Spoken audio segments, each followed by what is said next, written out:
Marnie's here, let's start your day. Fabulously flawed, we're lighting the way. Monday to Friday, new episodes with laughter and love. Let's start the show. We're shaking things up. Don't let anyone dull your sparkle. Motivation, inspiration, and fun. Fabulously flawed, everyone. So shine a little brighter. Grab your smile and sing along. The show's about to start with Marni, your host. You can't go wrong. Fabulously flawed friends, fabulous listeners, fabulous everybody. Welcome to Fabulously Flawed. I'm your host, Marni, and it's Monday where I love to motivate and Marnivate, and hopefully the day could be a little bit magical and not so much misery and just trying to find the good in every day. It's how we see the world. We can look at it. It's from our perspective. Like right now, it is cloudy. You can go outside and I could say, oh, it's not raining. Awesome. Or you could go outside and say, ugh, it's so cloudy. So it's really how we look at things. And today's episode, I wanted to call My Mess Became My Message, because it did. And for so long, I still am very, it's like everything about me is just glam. And I just, my whole life I've been conditioned to just always be pretty, and people will only love you if you're pretty, and you have to just be as thin and perfect as you can be. And I'm going to be 56 years old in a few months. And I realized a couple years ago, I've been aiming for perfection, but you know what? That doesn't friggin' exist, which is why my podcast is Fabulously Flawed, because I'm still fabulous, but why am I striving for perfection? It does not exist, and I have beaten myself up through the years why if I wouldn't do something if I didn't feel I was perfect at it, or the most perfect I could be at something, whether like taking a Zumba class. I've been taking dance classes my whole life, and I just can walk into any dance class anywhere, feel fabulous. I may not know the routines, but I'll pick it up and I can follow along in an instant. But going to a yoga class where I'm not familiar, like I wouldn't do it because I didn't feel I was good enough to start something. And as I've gotten older, I have learned there is no right time to start. And because you try something, you don't have to be perfect at it. Like I want to take a painting class, or an art class. I'm not an artist. I was always a crappy drawer and everything else, but it's still fun. So that's a misconception. A lot of people feel that if they're not good at it, they don't want to do it. And that's why I loved when I do Zumba classes, I love people that would go there and they were just, because it's exercise in disguise, and they're just dancing and they're not worried how they look because everyone's just looking at their own feet. So speaking of dance, I think I told the story a few weeks ago on my episode when I did the Dancing with the Stars gala, when I was paired with a professional dancer and I wore that tiny little pink dress.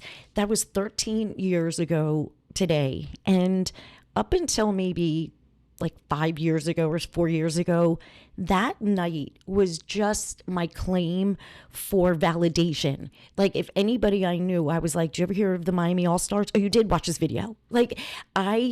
Because it was so spectacular and so out of the norm, I didn't think people would like me enough just knowing me that I had to show, oh, look what I can do. Like the way I used to think to fuel my self-love by outer validation, my God, I was like the poster child for it.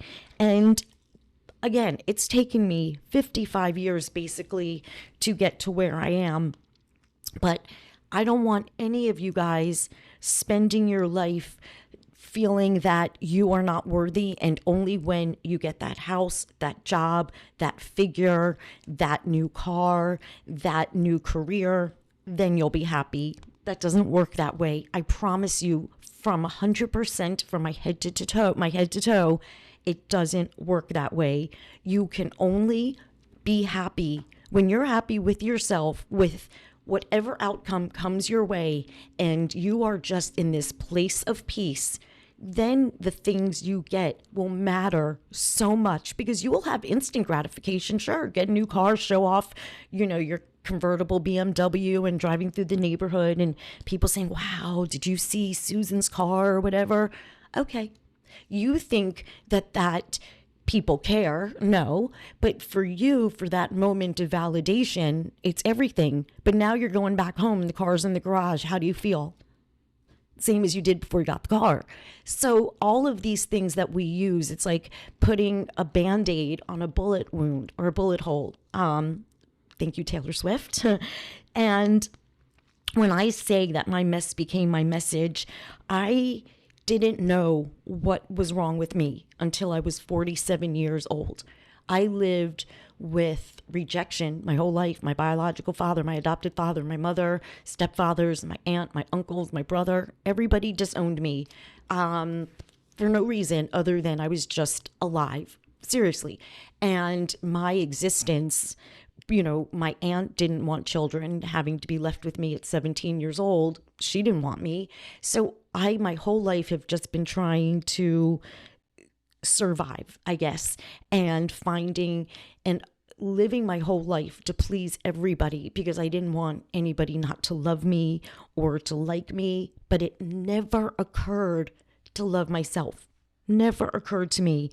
And when I found out at 47 that I had ADHD, OCD, anxiety, social anxiety, PTSD, borderline personality, it was like, whoa. Okay, this doesn't change anything, but now a diagnosis makes me understand why my behavior went. It's called splitting. When you have borderline, you can love someone with all of your fucking heart, and the second something is done, whether it's a trigger, a word, an action, my mind truly went to, I fucking hate you. I fucking hate you. And I felt that. I was taken back to a time where I felt that hatred. I didn't actually mean it. And then I would get so hysterical, and the tears and the anger and the fighting that would happen. It was, it's been a very, very hard time.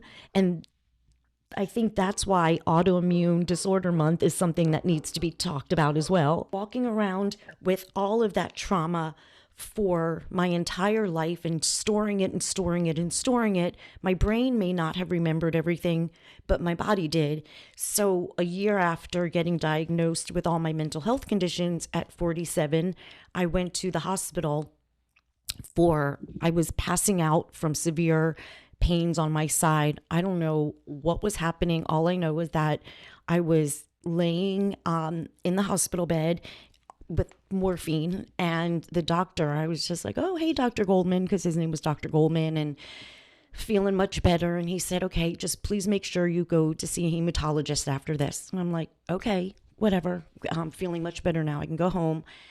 So then the nurse gave me, leaving, and she's like, hey, don't forget, contact a hematologist. I'm like, alrighty.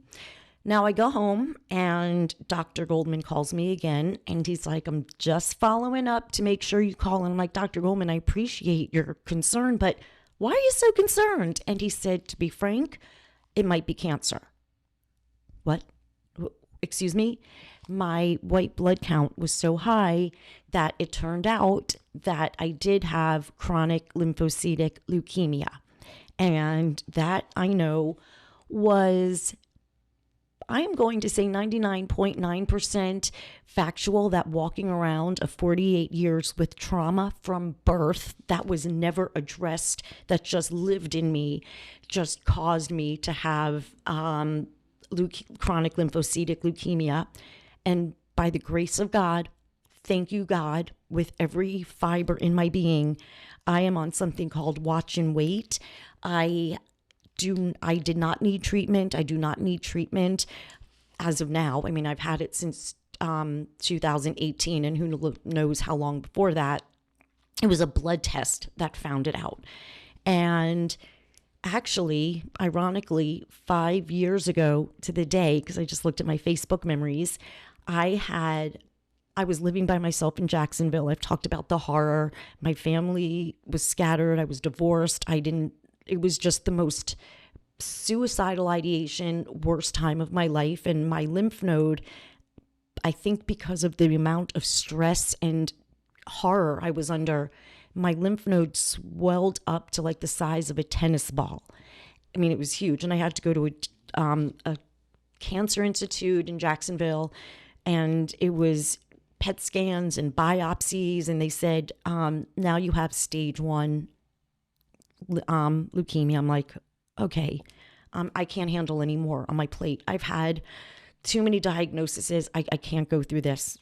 And I thought I was going to have to take a pill the rest of my life. They weren't sure if I would need any other kind of treatment. They were grateful it wasn't lymphoma. And I'm a wreck. My husband at this point, we didn't understand that. We had no idea how to communicate with one another, with each other. My daughter and my son they loved me, but they were so annoyed that I couldn't get up off the floor for years. We didn't understand shame, stigma, and everything else. So by the grace of God, my lymph node just slowly went back to its pretty much original size after that. But there were about 3 whole weeks that I thought I was going to die from physical pain and mental pain. And that is why I beg everybody to not hold in your anger, let it out. You don't want to live in the anger. Just let it out of your body. Communicate with people in a healthy way. Don't store shit in, because, I'm spared, I believe, but a lot of people, they have developed autoimmune disorders because of trauma left within the body untreated. So that is why I do what I do, friends, fabulous friends. And, to check me out on YouTube and Fabulously Flawed, and my shop Marni Inspires on TikTok. And remember, can't be mad when you say bubble, and never, ever, ever let anyone burst your bubble, and never, ever, ever, ever, ever let anyone dull your sparkle. Have a magical Monday if you can. I know it sounds like an oxymoron, but look for the good. Celebrate your small wins. 5 minutes extra in your car. Taking a walk outside, that extra cup of coffee, for 5 more minutes. Just anything to make yourself feel good today. One thing, one small thing, and fill your life with gratitude. Give yourself grace for what you didn't know before. Sending you so much love and so much peace. Thanks so much for joining us on this episode of Fabulously Flawed. If you're enjoying the show, please feel free to rate, subscribe, and leave a review wherever you listen to your podcasts. That helps others find the show, and we greatly appreciate it. Once again, we're so glad you're here, and we hope you'll come back Monday through Friday for another serving of empowerment, motivation, and inspiration. We'll catch you next time on Fabulously Flawed.